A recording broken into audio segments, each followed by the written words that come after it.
Trish, oh shit, okay.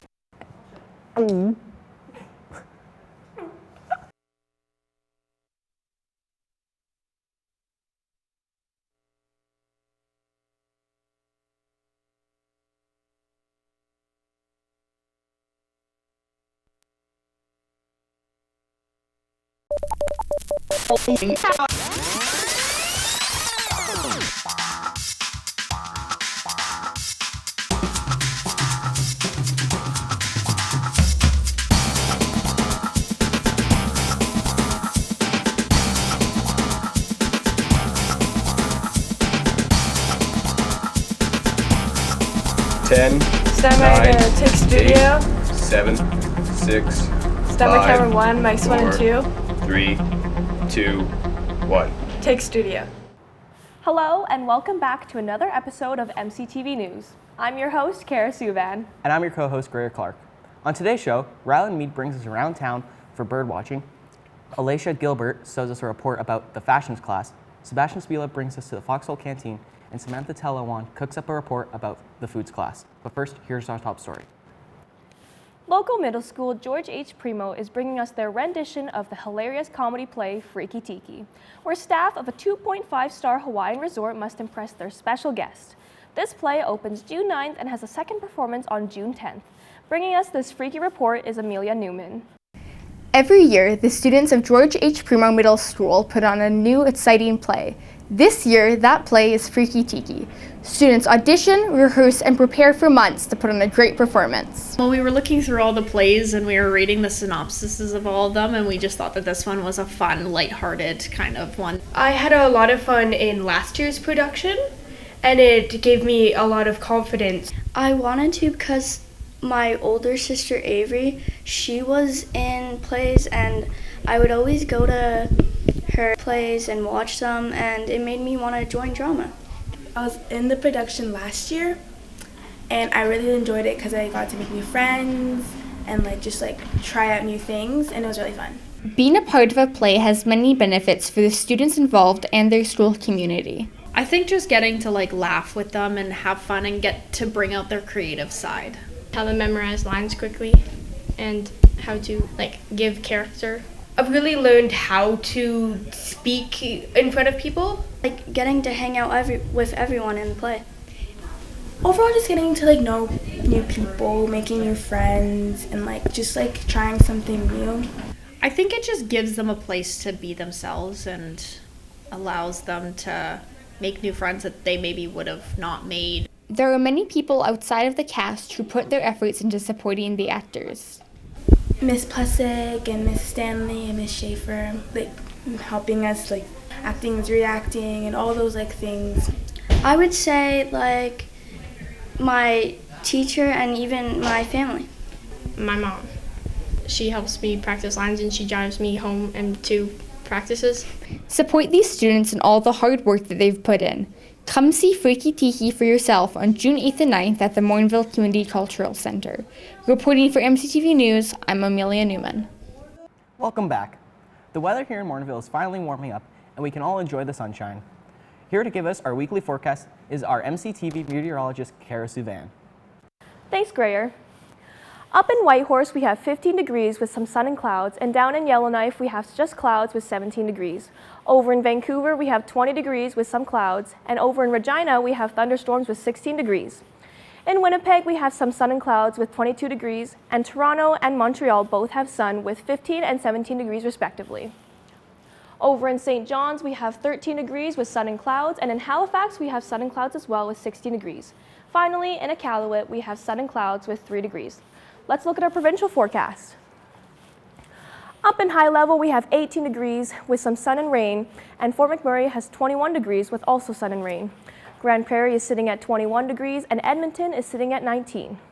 In Jasper, Red Deer, and Calgary, we have 17 degrees, and we have showers all around the province, with Banff having 13 degrees, and Medicine Hat sitting at 19 degrees with thunderstorms. Let's take a look at our current conditions.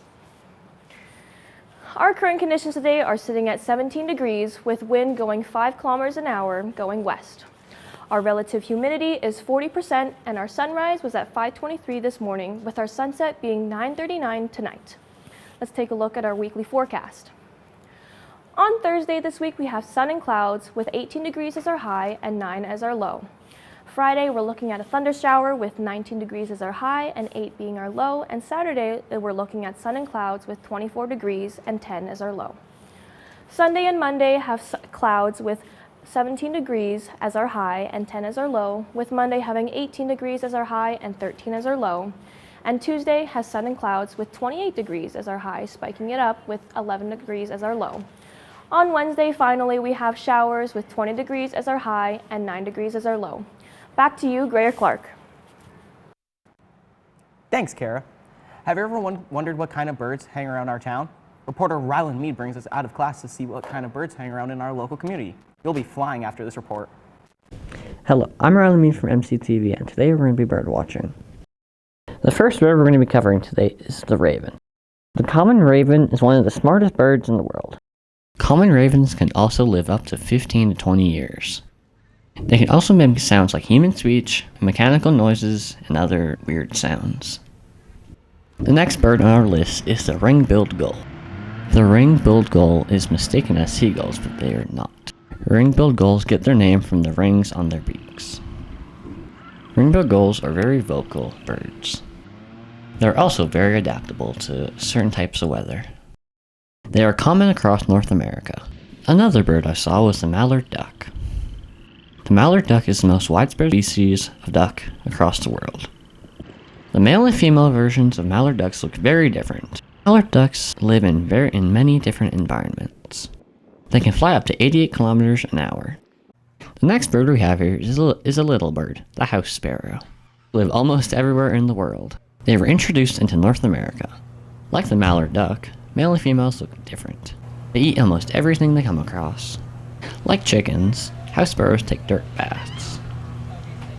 And last but not least, the Canadian goose. They are very easy to recognize. They're also native to North America. Geese migrate south in the winter and north in the summer. Another cool fact is that they mate for life. All these birds were found across the Morinville area. This is Riley Meade from MCTV reporting. Here are your school announcements for Thursday, May 21st. Attention grade 12 students interested in applying for the Dale McMillan Memorial Scholarship for the Community Leadership. This scholarship is valued at $2,000 and is awarded annually to 2 Sturgeon County residents enrolled in a recognized post-secondary institution. The deadline to apply for this scholarship is May 25th, 2026.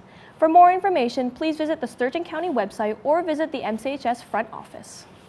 Attention MCHS grads, if you would like to speak or perform at graduation on June 20th, please attend auditions on May 25th.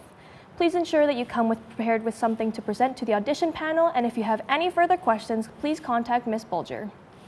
Interested in attending Canada's largest gaming expo held annually at the Edmonton Expo Centre? On June 19th to the 21st, you would have the opportunity to experience a variety of games, board games, esports, and celebrity guests.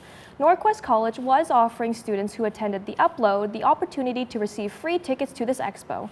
Unfortunately, this virtual seminar has been canceled. However, if you are still interested, please fill out the sign-up sheet located on the graphic lab door.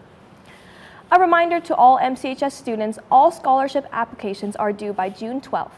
There are scholarship packages still readily available for pickup in the front office. A huge thanks to the students who have already handed in their packages to Mrs. McCumber.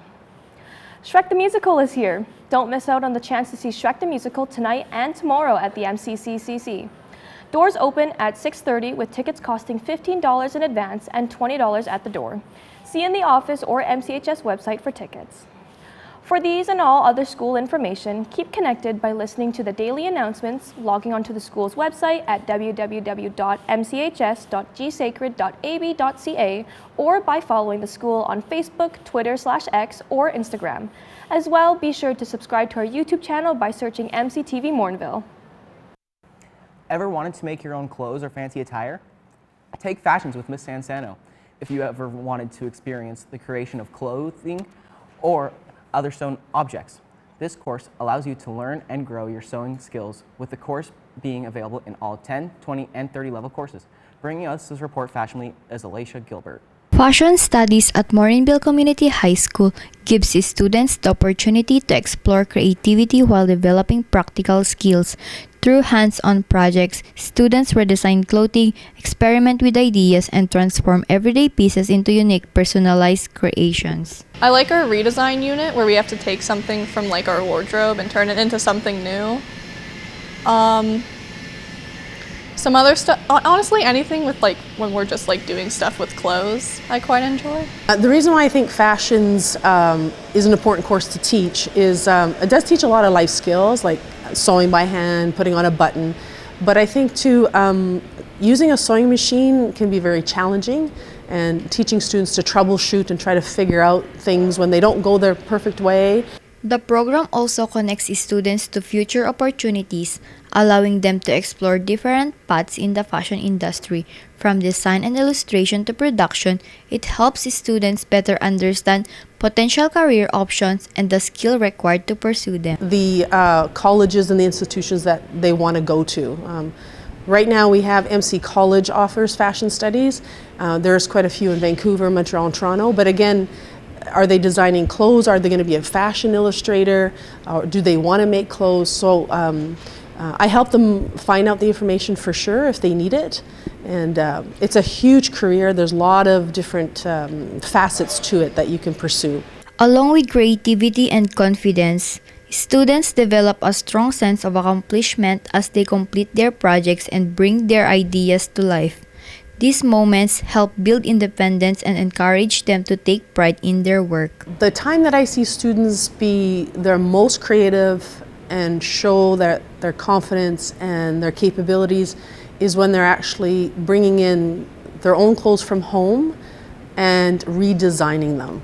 It's amazing what they can do. I've had one student bring in a little dress, and she made bandana scarves for her dog. So I love seeing that creativity. Coasters, and making my final project was a blanket. That was really fun. It was like making a really big coaster. Probably when, I don't know, you just do something and then Miss Sensano goes, "Oh my god, it looks so good," and you're like, I'm doing something right. So probably that. However, like any hands-on courses, students also face challenges, especially with time management and the sewing process. These challenges help build important skills like patience and problem solving. Reporting for MCTV News, I am Alicia Gilbert. Welcome back. Here with all your recent sports updates in the NHL, NBA, and MLB is MCTV's very own sports expert, Grayer Clark. Thanks, Kara. In the NHL, the conference finals started last night with the Vegas Golden Knights on the road against the President Trophy winning Colorado Avalanche, with Vegas winning 4-2. In the NBA, Game 2 of the Western Conference Finals have happened, with the San Antonio Spurs and the Oklahoma Thunder face off, with San Antonio losing to Oklahoma 113-122. In the MLB, the Reds beat the Phillies 9-4, Toronto beats New York Yankees 2-1, the Los Angeles Angels lose to the Oakland Athletics 6-5, the Los Angeles Dodgers secure their win in the bag against San Diego 4-0, and lastly, the New York Mets lost to Washington Nationals 4-8. Coming up next, recently, Morinville has seen the introduction of a new cafe, the Foxhole Canteen. Is a new cafe has recently opened for business. They serve coffee and freshly baked goods. Sebastian Spila serves us this report. Foxhole Canteen is a small local business here in Morinville ran by military veterans. Right, so essentially, the Foxhole Canteen is a veteran-owned business. I myself am ex-military, and then I did 10 years in corrections. My husband is a peace officer in Westlock. We used to own a coffee truck, and this is kind of where the idea came from. We both live in Morinville. This opportunity came up to open up this place, and we took it. I'm very, very pro-veteran, pro-first responders. I think they do a lot for people, and they don't get the recognition they deserve. So our ultimate goal here is to really bring in awareness for like mental health issues or stuff like that. So we like to donate a lot of money or proceeds of like retail stuff to charities that promote and help mental health or PTSD for first responders and veterans. So that's kind of like one of our big goals. And then we like to support our community as well. We have a lot of local vendors here, so it kind of gets them some exposure as well. So we have a wide variety of drinks, so from coffee to tea, refreshers. We also have like really healthy smoothies, and then we have a full dessert bar, like a cafe-style dessert bar, as well as snacks and sandwiches, soups, and we also do custom cakes for birthdays, events, and weddings. Okay, thank you. Yeah. Can I just get your name? Jen. Foxhole Canteen is loved by many people in this small, wonderful town. For MCTV News, Sebastian reporting. Welcome back. Each year, MCHS formulates 2 track teams, a junior high and a high school. Each of these teams requires students to commit time in perfecting their event, whether it be a field event such as long jump or a track event like the 100 meter or the 200 meter. These students work tirelessly in hopes to compete at districts or zones. The track and field events aim to promote physical health and fitness among students, which is why it is crucial to MCHS's physical education program. Here to give us more insight into these events is MCHS's very own physical education facilitator, Stephen Jones. Thanks for joining me in the studio today. No problem, glad to be here. Okay, so to begin our interview, I just wanted to know what are the specific events that students can compete in, and do the events differ whether you're on the junior high or on the high school track team? So some of the different events that you alluded to earlier for the track would be the 100, 200, 400, 800, 1200, 1500, 3000. The only difference between junior high and the senior high track and field would be the distances. So like for the track, some of the distances change. So we have a 1200 meter in junior high, whereas in senior high we have the standard 1500 meter. So a few of the distances change. The field events are all pretty much the same: discus, long jump, triple jump, javelin. In junior high you do turbo javelin instead of regular javelin, and then discus and shot put all remain the same. The only thing that changes would be the weight of the implements. So the javelin weights change, the discus weights change, shot put weights change, jumping's jumping. Awesome. Okay, and then when are students expected to practice for their events? So for junior high, we do a lot of practice in PE class. So we'll do a different event every day where they can practice, and we'll go through each of the events so they can get familiar with them. And then we hold a couple days where they can practice their specific events that they would like to partake in. For senior high, we host a couple practice days a week where they can come in, and we have a few different teachers and coaches to help them out with their events.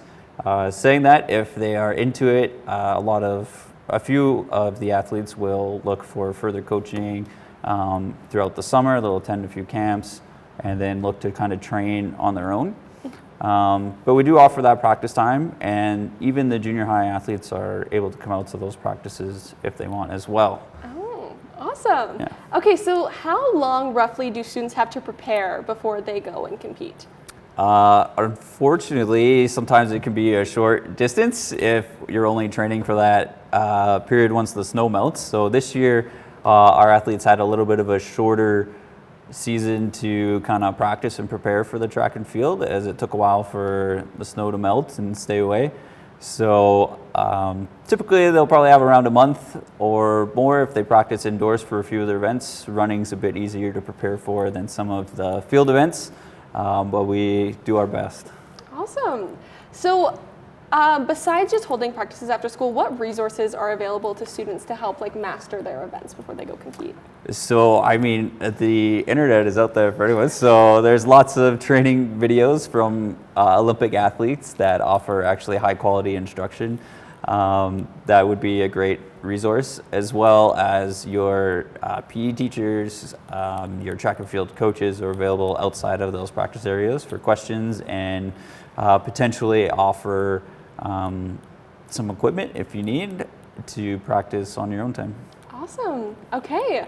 And my last question today is, what is your favorite part about coaching or helping out with the track team? So I'm also the senior boys basketball coach, so I enjoy connecting with that group of students and that group of athletes. And then track and field allows you to connect with another kind of variants of athletes, some that are more individual driven. And so it just gives you that variety of connecting with different students and different athletes. Oh, I love that. Well, thank you so much for joining me in the studio today. No worries. Thanks for having me. Oh. With MCHS's CTS renovation in 2023, we experienced a large upgrade with our foods lab, equipped with specialized equipment such as a pizza oven, an industrial-sized fridge and freezer, and so much more. Students are able to use these tools to create unique and delicious food items. With a perfectly cooked-up report is reporter Samantha Tilawan. At Morinville Community High School, students are gaining valuable life skills through the food class program. This hands-on class gives them the opportunity to learn how to prepare and cook their own meals. Food studies, you need to have, or you learn time management as well as organizational skills. One of the other things that I practice in my kitchens is proper safety and sanitational protocols. Cooking is a skill that you always use it. You're always going to need it in your life. It's something that everybody should learn. So it's definitely a class where you can see what the value you're getting out of it is. You know exactly how it's going to help you in the future to become an independent person. Food studies help me find out what foods to make. Like, for example, being at home, to understand oh, I have this ingredient I want to make. I can make this and this. Students learn how to follow recipes, measure ingredients, and use kitchen tools safely. They also practice cleanliness and food safety. I think my favorite thing that we've tried so far in class was anything we did in the baking unit, because I really like to make that type of cooking and I find it very interesting. Enjoy being in the lab, actually cooking food, especially when it comes to foods that I like. Students say the class is fun and interactive. It gives them a chance to try new recipes and build confidence in the kitchen. Teamwork is a big challenge, understanding or being on the same wavelength as some of your cooking partners and your peers. I would say following the instructions, for example, using a teaspoon versus a tablespoon and what steps to do before what. I don't know if there's anything that's specifically challenging. We learn a lot of new skills, but we always we're told very specifically how we do them, so we know how to do them and we're set up for success. Join the program and come have fun. Like I said, food studies is something, it's fun, interactive course. It lets you be creative at times. Don't be scared or don't be worried to join food studies if you haven't cooked before. It's a class that teaches you and helps you to learn and build those skills. Overall, the food class program helps students build confidence and prepares them with skills they can use in everyday life and future careers. Samantha Tilawan, reporting. And that's it for another episode of MCTV News. Stay tuned for our next episode where you can expect to see reports on the MCHS Coffee House, the YEG Pinball Tournament, and the 20th anniversary edition of Top 10 Things That Booter Hates, as well as all your weekly weather updates and sports recap. So, do you birdwatch?